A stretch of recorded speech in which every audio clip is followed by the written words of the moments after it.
కొద్దిగా దాదాపు 2-3 దశాబ్దాల ముందు విద్యార్థి సమాజాన్ని ఉద్దేశిస్తూ మాట్లాడుతూ భావిస్తున్నాను నేను. దానికి వివరణొద్దు.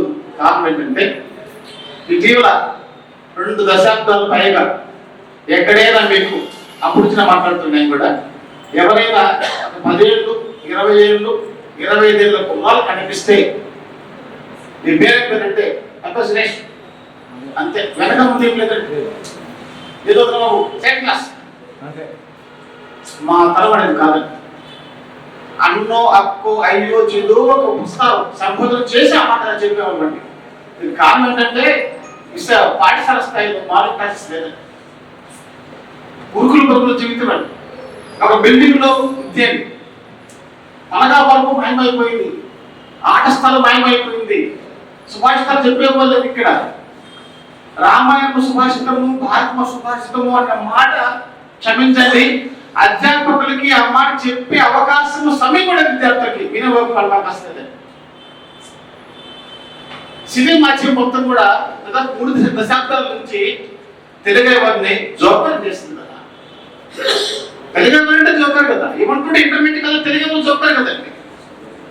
మ్యాథ్స్ టీచర్ భయపడేంత ఇదిగా విద్యార్థి తెలుగు భయపడలేదే, వాళ్ళు తెలుసు ఎంత మాట్లాడిస్తాడు మాట్లాడితే. కాబట్టి మళ్ళీ ఖచ్చితంగా ఈ మోడల్ క్లాస్ అవసరం అండి. దానికి ఇలాంటి నిర్దిష్ట స్పష్టతలు అవసరం అండి. ఈ స్పష్టతల్లో వర్గీకరణ కావాల్సింది రచయితకి పుంఖానుపుంఖాలుగా ఆలోచన వస్తూ ఉంటుంది. ఆలోచన వెంటనే అతను దానికి అక్షరంతో కల్పించేస్తాడు, వెనక ఆలోచించు. కానీ దీన్ని విగడపు చేత వాళ్ళ కొరకు నాకు ఉంది. కాకపోతే ఇది పిహెచ్డికి సాగుతూ ఎంఫిల్ లేవు. ఎంఫిల్ సరిపోతుంది మాట్లాడు అది తెలిసిన విషయం. ఎంఫిల్స్ బుల్లెట్ క్యాన్సిల్ అయిపోయింది, పిహెచ్డికి వస్తువు చాలు. కాబట్టి దీనిని మరీ పెంచుతూ పెద్ద మా పెద్ద రాయాలని, ఎప్పుడైనా దీన్ని వింగడి చేయాలని సహాముఖంగా ప్రాక్టీస్ చేస్తున్నాడు, మనసు రాకుండా కోరుతున్నాడు నేను. సో ఇది మాటల ఆలోచన నాగేశ్వరాచార్యకి సభాముఖంగా మా పెద్ద తరఫున కూడా ధన్యవాదాలు తెలుపుకుంటూ, తర్వాత మా పేరం నాకు మలుస్తున్నాను.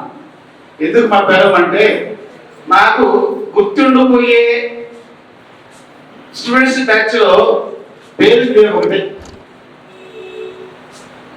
డిస్టెన్స్ లో గుర్తుండిపోయే బ్యాచ్ లో ముందు ఒక ఆమె ఉంది, మా ఫ్యాక్టరీ ఇలాంటి మైండ్లు అడిగిన నాకు.